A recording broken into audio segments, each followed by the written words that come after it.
2 дена 33 годишната Селима Ибруш со мртво бебе во себе чекала да ја примат на гинекологија и да ја го исчистат плодот. Според документите кои ги има братот на сопругот на жената кај себе, се потврдува дека ја примили во вторникот и во средата.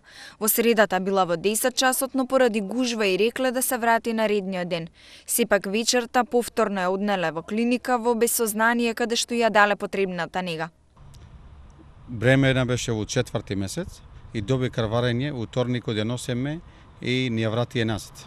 Ни рекоа денеска гужва не може, утре да дојдете, бидејќи утрината дојдоме у средата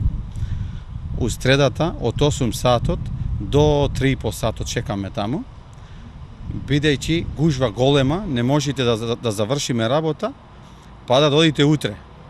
Бидејќи ми ја носеме дома жената, околу 8 сатот се слоши на жената, падна у кома, и ја носеме на клиниката. И после ноќи која донесоме, бидејќи фала му на тој доктор, ни спомогна и заврши толку беше работата. Значи, здравството ни е у Скопје катастрофа.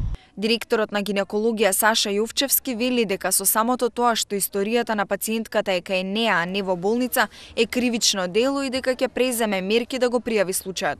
Не знаеше да ни објасни зошто има документи за приеми во вторникот и во средата, но тврди дека тие како гинеколошка клиника направиле се што треба. Сепак според документацијата која донесе семејството, јасно стои дека Селима била примена во вторникот на 15, а потоа повторно на 16 во средата, и тоа во 10 часот наутро. Сепак во медицинската документација првите забелешки од лекарите се дури во 21 часот, што ја потврдува приказната на семејството дека ја оставиле на чекање цел ден со мртвиот плод во себе. Од клиниката тврда дека пациентката сама си заминала дома.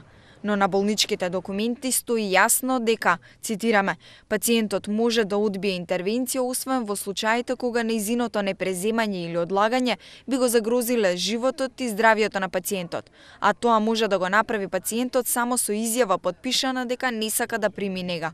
Семејството вели дека правдата ќе ја баре и кај министерот за здравство, каде што веќе закажале состанок.